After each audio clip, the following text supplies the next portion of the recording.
अस्सलाम वालेकुम।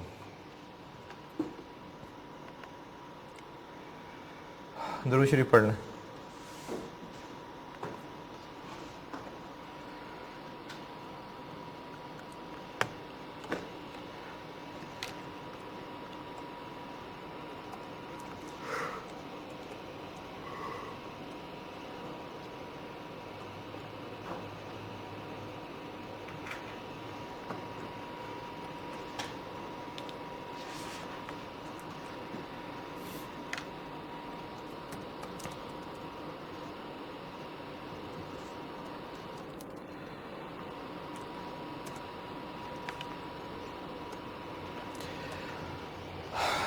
अच्छा, आईएस 19 किया था और उसके 2-3 सवाल होमवर्क दिए थे। चार होमवर्क दिए थे। मैंने कहा था आसान से हैं, कर लें। तो उसमें ना पहले तो दुआ कर लेते हैं आपके लिए। आपने किए होंगे सवाल, बाकी सारे ठीक हैं, पक्की बात है। पहले तो दुआ कर लेते हैं जी आप में से जिन्होंने होमवर्क किया है।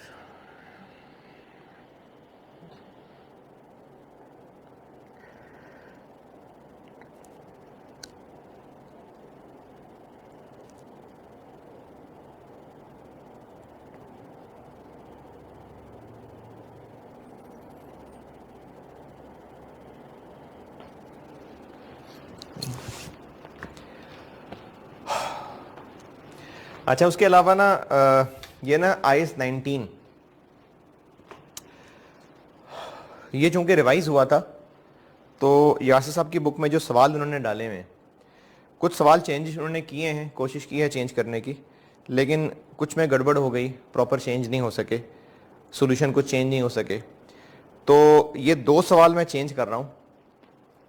यासिर साहब की बुक में क्वेश्चन नंबर 4 पे आए। यासिर साहब की book question number 4, page number 218। ये चूंकि पुराने आईएएस का सवाल था, तो इसके सवाल में ओरिजिनली कुछ और चीज़ें भी थीं, वो उन्होंने इसमें से काटी हैं, लेकिन कुछ चीज़ें आगे पीछे हो गई। क्वेश्चन नंबर 4 पे आए। इसमें एक तो टेबल में एक लाइन ऐड कर लें, कंट्रीब्यूशन पेड 17 मिलियन की, कंट्रीब्यूशन पेड 17 मिलियन, ये एक लाइन ऐड कर लें सवाल में। उसके अलावा जो इस टेबल की लास्ट लाइन है, क्वेश्चन नंबर 4 गैलेक्सी टेक्सटाइल्स की बात कर रहा हूं, जो लास्ट लाइन है एक्सपेक्टेड रिटर्न, ये भी इस पुराने आईएएस की टर्म है, इसकी जगह आप इंटरेस्ट इनकम कर लें। इंटरेस्ट इनकम, वो जो प्लान एसेट्स पे इंटरेस्ट इनकम लेते हैं ना, ये वो है। एक्सपेक्टेड रिटर्न का वर्ड लिखा हुआ है, उसको interest income on plan assets कर लें, 14 मिलियन। ये हो गई सवाल की चेंज। और अभी आंसर में चेंज कराता हूं, अभी क्वेश्चंस पे ही हैं, तो इसी में एक और चेंज कर लें। क्वेश्चन नंबर 5, तंजीम लिमिटेड,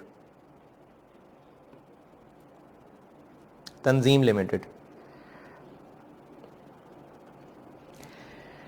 इसका जो पार्ट बी लिखा हुआ है ना, ये पुराने आईएएस की वर्डिंग है। पुराने आईएएस में इस तरह की चीजें होती थी, तो इसको सीधा कर लेते हैं। ये जो लिखा हुआ है ना कि इट रिजल्टेड, दूसरी line, it resulted, question number 5 point number B पढ़ रहा हूं, दूसरी लाइन मिड से, it resulted in an increase in present value of the defined benefit pension plan pension obligation by rupees 18 million, sorry 13 million, 13 million full stop, 13 million full stop. और ये जो on account of vested and non vested benefits respectively the period to vest is 4 years, ये काट दें। Point B repeat कर रहा हूं, during the year 2013 TL amended the scheme whereby the benefits available under the plan have been increased, it resulted in an increase in present value of the defined benefit pension obligation by rupees 13 million full stop। बाकी जो और लिखा हुआ है, on account of vested and non vested benefits respectively the period to vest is 4 years, ये सब काट दें।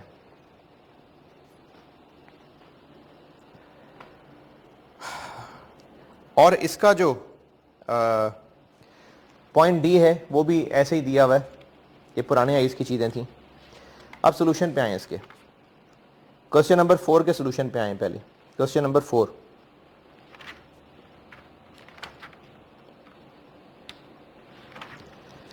क्वेश्चन नंबर 4 के सोल्यूशन में पेज नंबर 224 वर्किंग 2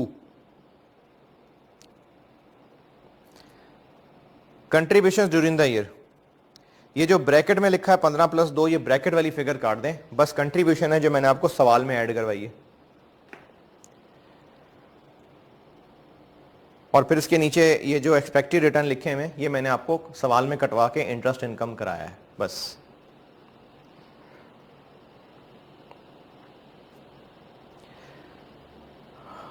और जो आंसर 5 है, जो क्वेश्चन नंबर 5 का आंसर है, इसके पार्ट बी के अंदर फिगर्स कुछ आगे पीछे हैं, कोई इतनी ज़्यादा सही नहीं है, और जो उसका अदर कंप्रिहेंसिव इनकम और P&L के अंदर जो फिगर्स आ रही हैं उनकी भी डिटेल नहीं पता चल रही। तो इसका सोल्यूशन बना के PDF आपको मिल गया है वेबसाइट पे। मैंने जब ये लेक्चर इसका मैंने सोल्यूशन अपलोड किया है, तो ये आप वहाँ से देख के प्रिंट आउट लेके तो यहाँ लगा लीजिएगा। इसके अलावा अगर S19 में कोई मसला है आपको तो मैसेज करके पूछ लीजिएगा। मच्छर पकड़ा गया था फिर छूट गया।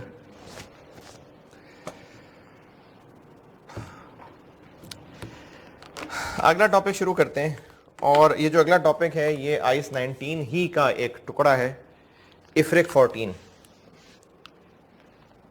IFRIC 14 हम लोग ग्रेड 2 कर रहे हैं। ग्रेड 2 सबसे हैवी ग्रेड है पेपर का, जिसमें से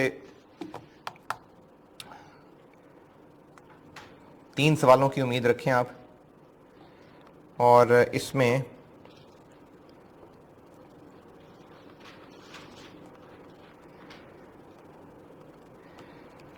ग्रेड 2 करा रहा हूं मैं इस वक्त 50 से 60 नंबर का। पहले मेरा फोकस यही है कि पहले ये ग्रेड अच्छा तैयार हो जाए, उसके बाद फिर मैं सितंबर का महीना आपको अंदाजन बोला था मैंने कंसोलिडेशन का।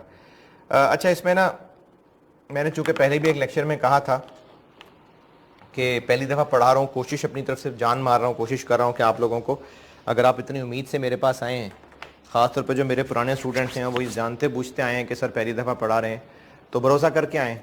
तो मैं जान तो मार रहा हूँ, जितना मेरी हैसियत है, अल्लाह ताला की मदद होती जा रही है, तो मैं जान तो मार रहा हूँ। इसमें कोशिश मेरी यही है कि अक्टूबर एंड तक इसको ख़त्म कर लिया जाए, लेकिन मेंटली प्रिपेयर्ड रहिएगा आप कि पहली दफ़ा में चीज़ें ना वो यही होता है कि पढ़ाने में टाइम थोड़ा ज़्यादा लगता है। तो आप मेंटली प्रिपेयर्ड रहिएगा कि अक्टूबर के अंदर संडेज इंशाल्लाह हम ऑन किए होंगे टिका के। अक्टूबर में इसलिए क्योंकि भाई उससे पहले कॉलेज ही नहीं खुल रहा, तो फिर और कब करें, और कब कर सकते हैं। और उससे पहले ऑनलाइन कर सकते हैं, वो मैं देखूंगा जब मेरा कैफ वगैरह ख़त्म हो जाएगा ना, तो मैं अगस्त के एंड पे रिकॉर्डिंग ज़्यादा करा दूंगा, तो आपको फिर संडे को भी क्लास अवेलेबल कर दिया करूंगा, या तो संडे को अवेलेबल कर दिया करूंगा, या अगर आप ऐसे कहेंगे तो रोज़ के 3-3 लेक्चर, कुछ इस तरह से मैनेज करूंगा। मैं कोशिश करूंगा कि जितना मैं अगस्त में, अभी जब मेरा कैफ भी चल रहा है तो मैं अभी ये नहीं कर सकता, अगस्त में कहीं एंड पे सितंबर, जब तक कॉलेज नहीं खुलते तब तक मैं रिकॉर्डिंग ज़्यादा कर दूंगा, ताकि ज़्यादा क्लासेस भी आपको अवेलेबल हो सकें। बताने क्या लगा था, हाँ जी, दूसरा ग्रेड हम कर रहे हैं, और इसमें IAS 19 कर लिया था, और उसके साथ ब्रैकेट में एक छोटा सा लिखा हुआ है इंक्लूडिंग IFRIC 14। ये है छोटा सा, लेकिन है कॉम्प्लेक्स है। कोशिश करता हूं उसको जितना सिंपल करके आपको बता सकूं। IFRIC 14 क्या है, इस पे जब IAS 19 कराया था ना, IAS 19, तो उसमें हमने एक टर्म देखी थी एसेट सीलिंग। एसेट सीलिंग क्या था कि अगर हमारा प्लान में सरप्लस आ रहा है, सरप्लस आने से मुराद ये है कि अगर हमारी PV ऑफ DBO 600 है और fair value of plan assets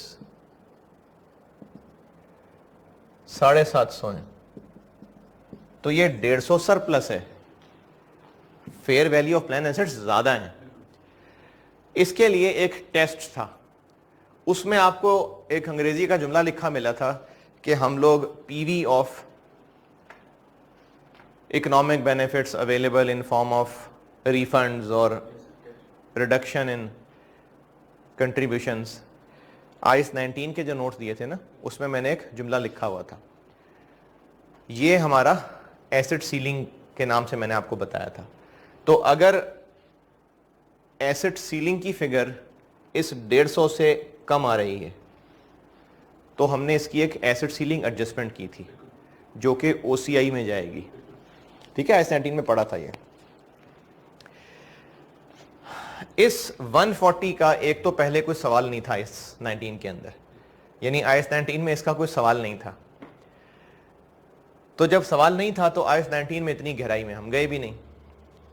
लेकिन अब IFRIC 14 इसकी ही गहराई है। तो अब मैं सबसे पहले तो IS 19 ही का वो सवाल कराता हूं, खुद से बनाया हुआ है, पास में नहीं है, जिसमें इसकी टेस्टिंग हुई है। तो पहले तो हम इसको IS 19 के कॉन्टेक्स्ट में ये चीज रिवाइज कर लेते हैं और इसमें कुछ और नया भी आपको देखने को मिलेगा। वो थोड़ा अजीब लगेगा आपको लेकिन क्लियर हो जाएगी बात। तो IFRIC 14 पे बाद में आते हैं। पहले बात करते हैं कि अगर IS 19 ही के सवाल के अंदर ये कॉम्प्लिकेशन टेस्ट हो जाए तो इसको कैसे हैंडल करना है। पहले इसका एक सवाल देख लेते हैं। अच्छा, चाय पी के देखते हैं। अच्छा, वो ना क्वेश्चन 5 मैं क्वेश्चन ही अमेंड करके क्वेश्चन और सोल्यूशन दे देता हूँ। वो जो मैं भी बात कर रहा था IS 19 के यासर साहब के क्वेश्चन 5 की, तो उसमें एक लाइन और कटवानी थी तो वो चेंज करके दे देता हूँ। चलें, अभी ये जो आपको IFRIC 14 के नोट्स दिए हुए हैं इनमें क्वेश्चन 1 खोलें।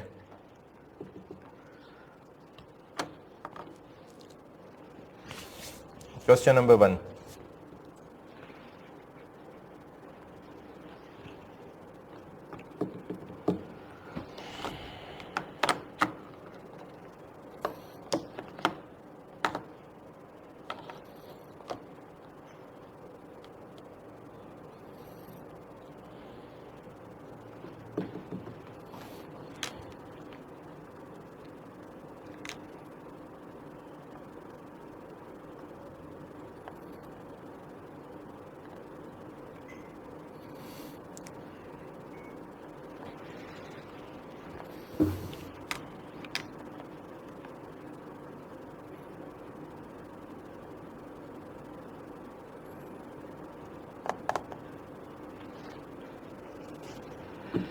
इन क्वेश्चंस में प्रैक्टिस क्वेश्चन 1 पढ़ लें।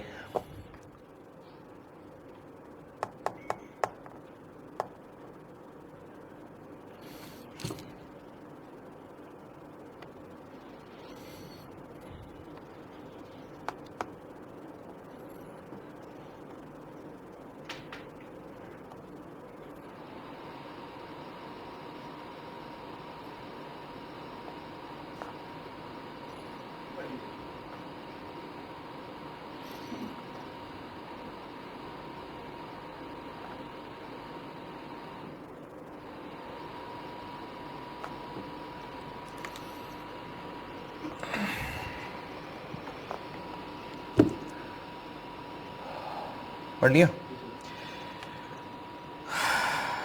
अच्छा जी, इसमें 2018 का भी कॉलम मैंने दिया है ताकि 2019 का ओपनिंग बैलेंस पता चले, इसलिए 2018 का कॉलम इसलिए दिया ताकि 2019 का बैलेंस पता चले।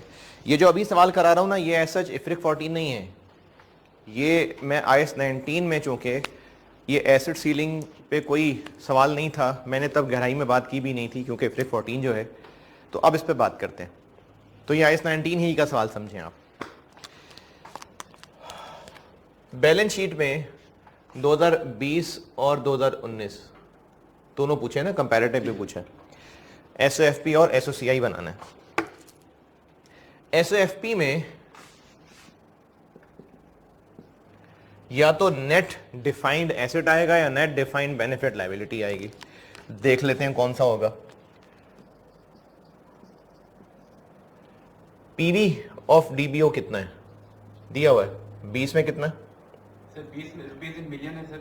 1766 1766 और 19 में 1510 1510 और fair value of plan assets कितना है सर? 20 में है 1970 1970 और 19 में है 1700। 1700। तो हमें यहाँ से नजर आ रहा है के सरप्लस है। अगर डेफिसिट हो तो फिर तो लायबिलिटी है, लेकिन अगर सरप्लस हो तो एसेट सीलिंग है। सर 204 सर ये साइन लगाएंगे सर वो मैंने लिख दिया ना सरप्लस। ठीक है 190 एसेट सीलिंग टेस्ट लगा के देखते हैं। एसेट सीलिंग कितनी है? सर 2020 में है 220 और 19 में 180। हमने इनमें से लोअर पे रहना होता है ना, यानी सीलिंग है, इससे ऊपर नहीं जा सकता। ये तो से ऊपर नहीं गया, ये ठीक है। तो 2020 की बैलेंस शीट में तो डिफाइंड बेनिफिट एसेट 204 शो हो जाएगा, कोई मसला नहीं है। लेकिन 19 में सरप्लस 190 था, जबकि एसेट सीलिंग छत जो है वो 180 पे थी, तो कितना शो करेंगे? 180। ये 2019 हो गया। एसओसीआई करंट सर्विस कॉस्ट दी हुई है जी सर। कितनी? करंट सर्विस कॉस्ट 2020 में सर 280 और 2019 में 250 और पास्ट सर्विस कॉस्ट है? नहीं सर। नहीं है। इंटरेस्ट निकालना पड़ेगा। और उसके अलावा इनकम स्टेटमेंट में क्या होता है? Sir benefit paid income statement में होता है सॉरी सेटलमेंट का गेन लॉस होता है, सेटलमेंट भी नहीं है। पास्ट सर्विस कॉस्ट वो भी नहीं है। ओसीआई में आ जाते हैं। ओसीआई में क्या होता है? सर एक तो ये लॉस लिखेंगे। एक तो ये लॉस होता है, लेकिन ये लॉस नहीं लिखना।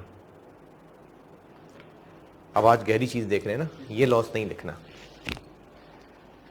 और ओसीआई में क्या आता है? रिटर्न ऑन प्लान एसेट्स और एक्चुअल गेन लॉस। तो अब हमें इसको यहीं छोड़ के वो वर्किंग्स पे जाना पड़ेगा। अच्छा एक बार ये देख लें, ये सारा कर लें एक बार। है दोनों पूरा है इसमें? चलें अब पॉज कर दें, इसको नोट करना है तो कर लेना, पॉज करके नोट कर लेना। आ जाए इधर आ जाए। पीवी ऑफ डीबीओ पे आते हैं। 2020 और 2019 ओपनिंग कितना? 19 का कितना? 19 का ओपनिंग सर 1510 ओपनिंग 19 का ओपनिंग 1300 1300। इस पे लगेगा इंटरेस्ट कितने परसेंट है? 10%। 10%। 151 और 130। करंट सर्विस कॉस्ट जी सर। कितनी? सर ये 19 की बतानी है ना? जो मर्जी बता दे यार। 250 19 की जी सर 250 और उसकी सर 280। और क्या आता है इसमें? सर बेनिफिट पेड कितने? 20 में सर 20 में 190 190, 19 में 150 150। और क्या आता है इसमें? तो इसमें बस ये आता है। पास सर्विस कॉस्ट होती है? नहीं है। सेटलमेंट आती है? वो भी नहीं है। अब इसको बैलेंस करेंगे। क्लोजिंग कितना है? 1510। 19 का 1510 और 20 का 1766। इसको बैलेंस करेंगे तो एक्चुअरियल गेन या लॉस आ जाएगा। देखें 20 में क्या है?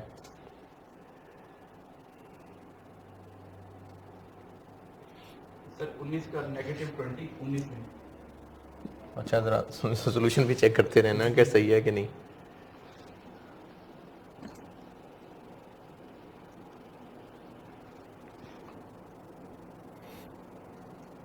सर 20 में 15 पॉजिटिव नेगेटिव? पॉजिटिव।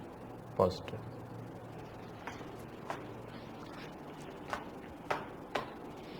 तो ये प्लान एसेट्स ओपनिंग कितना? सर 1500 19 का 1500 और 20 का 1700। जी सर। इस पे लगेगा इंटरेस्ट जी सर। 170 और 150। सर ये जो डिस्काउंट रेट यहाँ पे आपने 0 बराबर रखा है, तो सर ये हमने स्टार्ट ऑफ ईयर वाला जी start of year. Different of start of year अब इसमें डेट नहीं ना लिखी, तो ये इस ईयर का रेलिवेंट है। एप्लीकेबल। अब देखें डिस्काउंटेड तीनों साल का सेम है, अगर तीनों साल का सेम ना होता, अलग अलग होता, तो हमने तो ये स्टार्ट वाला लेना होता है ना, तो अब डिस्काउंटेड के साथ डेट तो नहीं लिखी हुई, तो बस ये रेलिवेंट वाला ही दिया हुआ, यानी जो इन कॉलम में लिखा हुआ है वही वाला रेट लेना था। और प्लान एसेट्स में क्या आता है, कंट्रीब्यूशंस कितनी है? सर 2019 में 120 120 और 2020 में 160। 160। फिर इसमें बेनिफिट्स आते हैं, बेनिफिट्स हैं 190 और 150। फिर इसमें सेटलमेंट आती है, वो नहीं है। क्लोजिंग बैलेंस रख के, क्लोजिंग बैलेंस कितना? सर 2019 का 1700 और 20 का 1970 19। इसको बैलेंस रख लेते हैं और रिटर्न ऑन प्लान एसेट्स आ जाएगा। सर 19 में 80 पॉजिटिव 80 और इधर सर ये फोर साइड से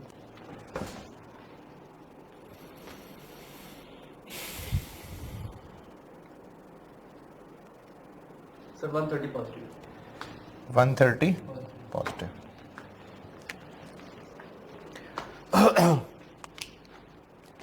ठीक है आंसर। अच्छा, आज तक आपने ये तक सीखा था, और एक और बात भी सीखी थी लेकिन प्रैक्टिस में नहीं आई थी कि इसको जो 190 से कम करके 180 पे लाने, इसका क्या करना है। ये सीखा था बस ज़बानी, इसका कोई सवाल नहीं था। अब ये उसका सवाल आ गया। ये पास पेपर का नहीं, खुद ही बनाया मैंने।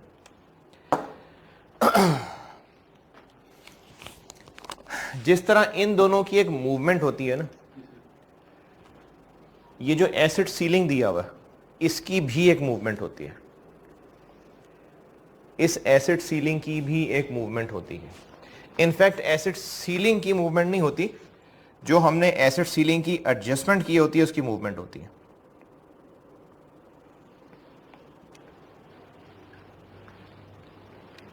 और इसमें सिर्फ दो ही लाइनें हैं, वर्किंग 3, एसिड सीलिंग की एडजस्टमेंट। एसिड सीलिंग की मूवमेंट नहीं है, उसकी एडजस्टमेंट की मूवमेंट है। ये सर ये फर्क है एसिड सीलिंग की मूवमेंट और जी, यानी सरप्लस 190 आ रहा है, बैलेंस शीट में कितना लिखा है, कितनी एडजस्टमेंट की है, तो ये 10 है। डिफरेंस की डिफरेंस एडजस्टमेंट तो 10 कर रहे हैं ना हम। इसको अगर आप समझने के लिए बता रहा हूं सिर्फ, तो ये रिकवरेबल अमाउंट भी कह सकते हैं आप इसको। जैसे एसेट्स की रिकवरेबल अमाउंट होती थी ना, कि बुक्स में इतना आ रहा है, रिकवरेबल इतनी है, इससे ऊपर नहीं जाना चाहिए, अगर इससे कम है तो ठीक है, अगर इससे ऊपर है तो इम्पेयरमेंट लॉस। सब समझाने के लिए कह रहा हूं, तो ये तकरीबन वो इम्पेयरमेंट लॉस वाली बात है। चूंकि इसमें भी एक मूवमेंट बनती है, तो इसका भी ओपनिंग बैलेंस होगा, इसलिए मैंने 2018 दिया हुआ,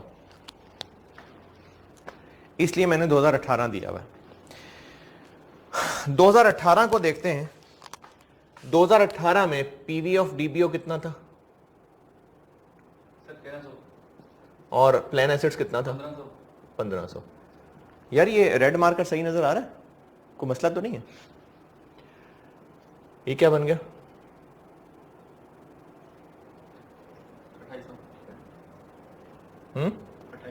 2800। सर ये नेगेटिव 200। जी सर, पर इसके ऊपर ब्रैकेट्स लगा दे, फिर वो कहेंगे कि मिस हो गई है। जबकि चेंज कर लूं,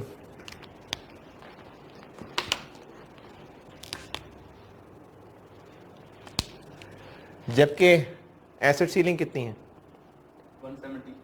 170। तो बैलेंस शीट में क्या आया होगा? 170। तो हमने कितना डाउन किया होगा? 30। तो 19 का ओपनिंग एडजस्टमेंट का बैलेंस है 30।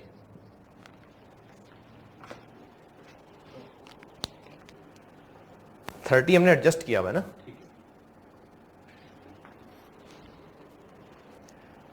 ये हमने लॉस चार्ज किया हुआ, ये हमने लॉस चार्ज किया हुआ।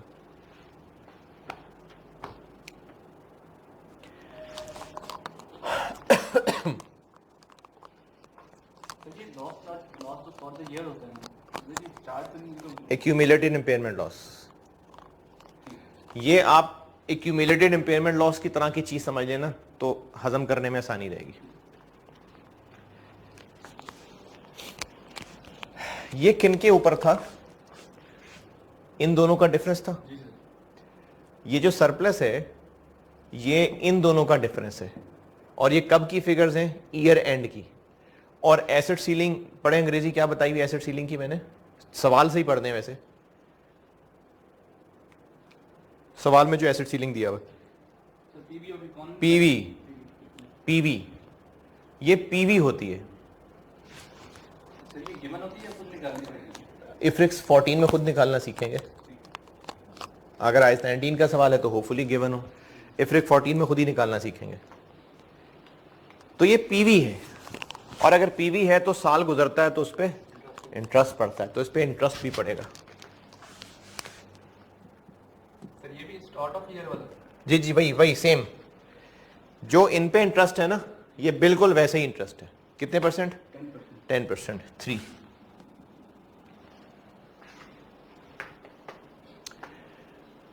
ये मैंने कहा कि आप इसको एक्यूमुलेटेड इम्पेयरमेंट लॉस की तरह की चीज समझ लें।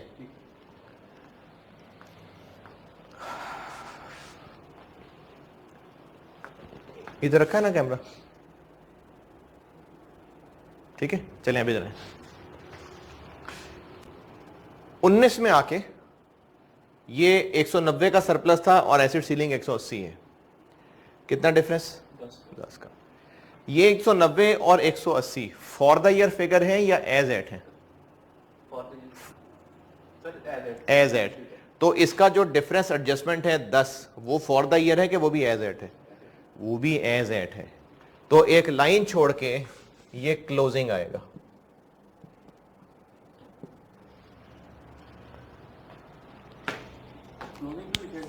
क्योंकि एज एट है।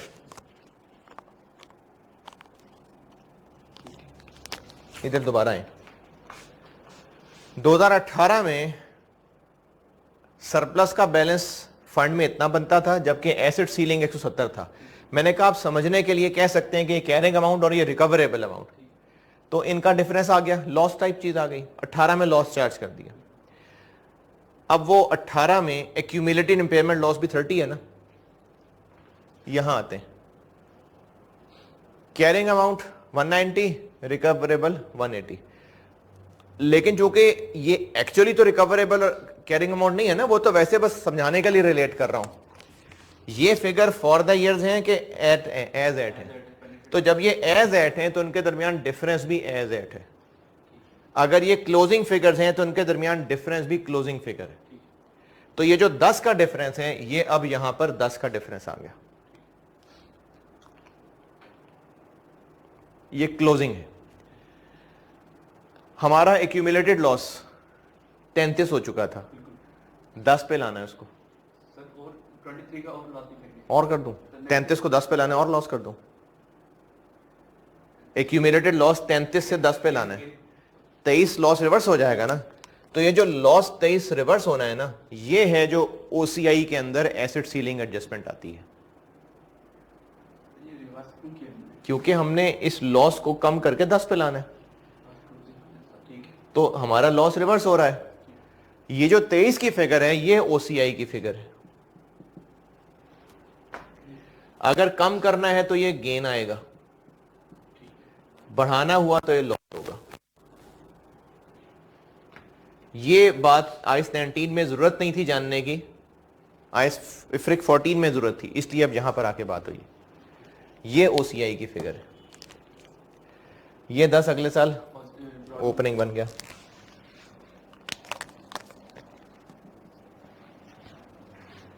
इस पे इंटरेस्ट जी सर 20 पे आता है।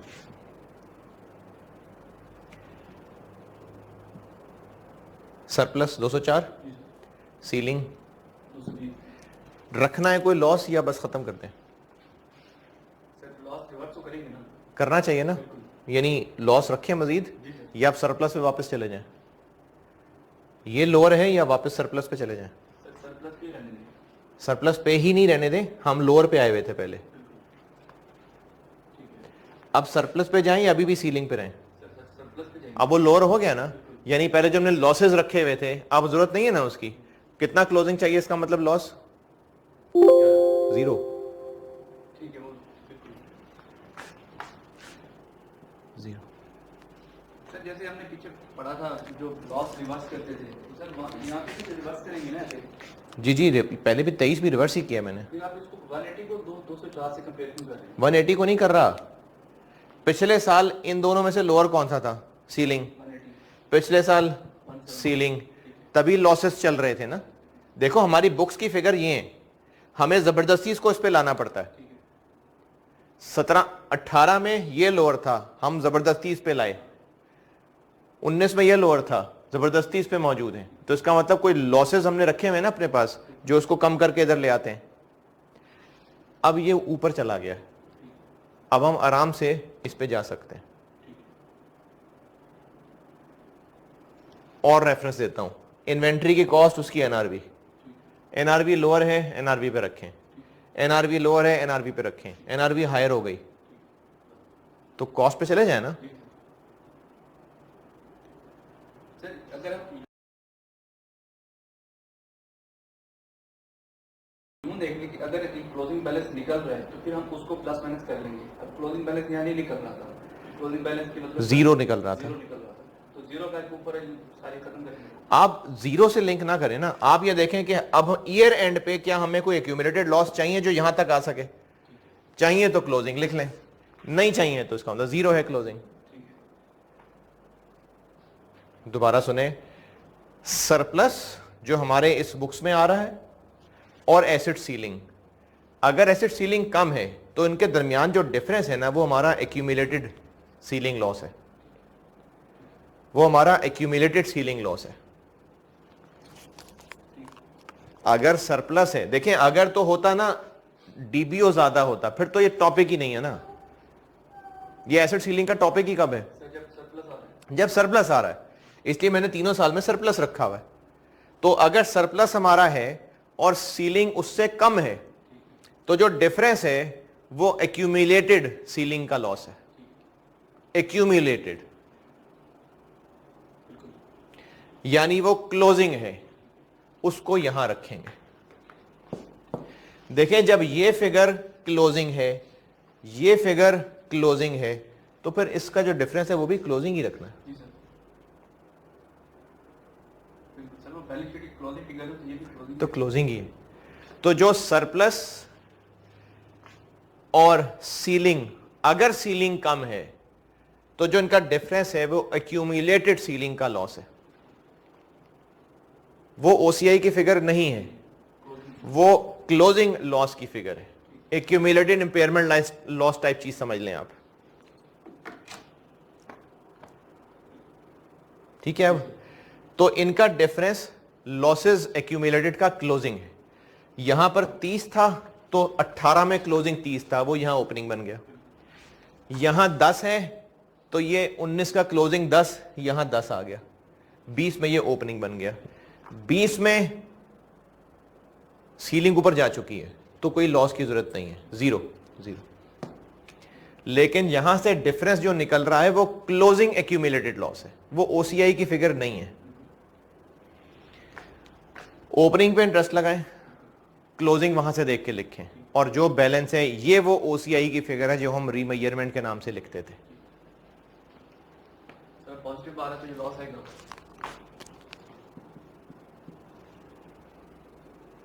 सर ये इंटरेस्ट जीरो पे आना है हमने, 11 से जीरो पे आना है ना।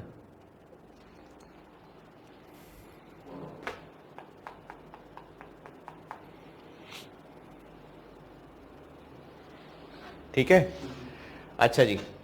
अब चूंकि आज एक नई चीज आ गई, अब इसकी वजह से एक और नई चीज। सर आपने क्लोजिंग बैलेंस पे आना होता है, इसी वजह से आपने नेगेटिव लिखा है जी। ठीक है 10 + 1 11, तो -11 करेंगे तो जीरो तक आएगा ना। बैलेंसिंग फिगर ऐसे ही निकालते हैं ना। यहां भी तो बैलेंसिंग ऐसे ही निकालते हैं। ये नई चीज आ गई। आइस 19 में इतनी गहराई की जरूरत नहीं थी, इफ्रिक 14 में है गहराई, और चूंकि अब एक नई चीज आई तो इसका एक और नया वर्जन। पहले हम इंटरेस्ट की फिगर कैसे निकालते थे? एसओसीआई में नेट लिखते थे ना, नेट लिखते, किसका नेट? इन दोनों का नेट लिखते थे ना। अब ये भी इन्हीं की लपेट में आएगा, यानी अब इन तीन का नेट लिखेंगे। ये लायबिलिटी है, ये एक्यूमुलेटेड लॉस है, इसका इंटरेस्ट भी एक्सपेंस और इसका इंटरेस्ट भी एक्सपेंस। ये एसेट्स हैं, इनका इंटरेस्ट इनकम, तो ये दोनों ऐड और ये उसमें से लेस। तो 19 की फिगर कैसे बनेगी? 19 की 130 प्लस 3 माइनस 150,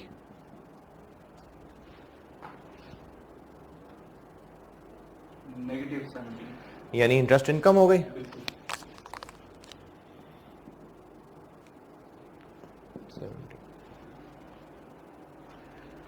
20 की फिगर कैसे बनेगी? 151 151 प्लस 1 माइनस 170, -18, ये भी इनकम आ गई। 18, ये भी इनकम आ गई।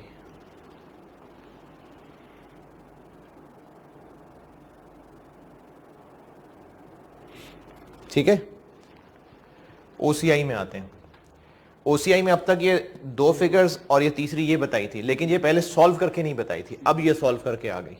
और ग्रुप में भी किसी ने पूछा था, ओसीआई में रीमेजरमेंट की लाइन एक है, आप चाहें तो इन तीनों को अलग अलग लिख दें, वो भी सही है, चाहें तो वर्किंग में इन तीनों को इकट्ठा करके रीमेजरमेंट की लाइन लिख दें, वो भी सही है। वैसे IS1 के अंदर ओसीआई में रीमेजरमेंट की, इन तीनों को मिला के रीमेजरमेंट कहते हैं। मैंने आपको जब नोट्स बनवाए थे तो उसमें मैंने रीमेजरमेंट के नाम से ये तीनों लिखे हुए थे। तो चाहे आप इनको वर्किंग में इकट्ठा करके यहां रीमेजरमेंट लिख दें, चाहे आप इन तीनों को फेस पे, कोई मसला नहीं।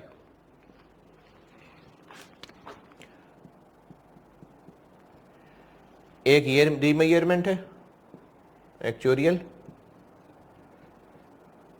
2020 में गेन था और उसमें loss 20 में गेन था, था। 20 में लॉस था, सॉरी। 20 में लॉस था और इधर गेन था। सर ये साइन आप सेम रख लें तो ठीक रहेगा। यार असल में वो लायबिलिटी थी, वहां पॉजिटिव लॉस है, यहां एसेट था, यहां पॉजिटिव गेन है, वहां मैं साइन सेम नहीं ना कर सकता। ठीक यहां पर इनकम स्टेटमेंट में हम ब्रैकेट किसको लगा लें बताओ, एक्सपेंस को कि इनकम को? Sir expense. चलो एक्सपेंस को लगा लेते हैं। ठीक है, तो मैंने यहां भी एक्सपेंस को ब्रैकेट लगा लिया। प्लान एसेट्स पे रिटर्न 130 पॉजिटिव लिखूं, इनकम है ये जी, एसेट है तो गेन इनकम है 80। और इधर वाला सीलिंग की जो एडजस्टमेंट है, सर दोनों पॉजिटिव आएंगे। दोनों पॉजिटिव आएंगे क्योंकि ये लॉस हमारा कम हो रहा था ना, दोनों ही गेन है, 11 और 23।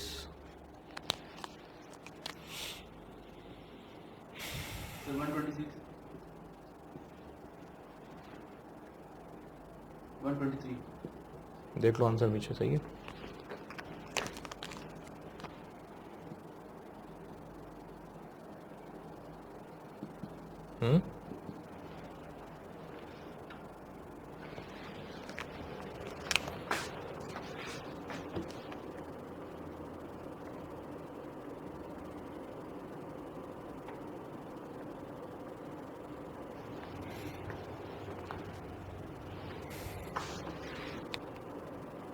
सर पीछे आपने साइन चेंज क्यों है?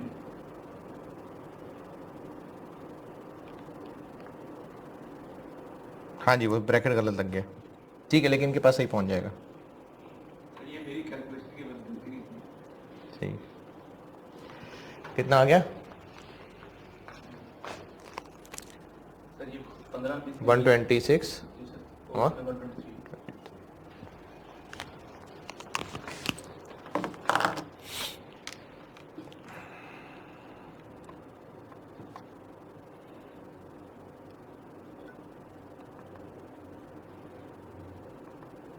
सर ये चीज़ आपने उधर IAS 93 जान के नहीं बताई थी। इतनी गहराई की वहाँ जरूरत नहीं थी ना, सवाल भी नहीं थे। तो पहले ये चूंकि छोटा, इस टॉपिक में इसी पे डिस्कशन ज्यादा है। चलिए वो नोट कर लें। जी जी।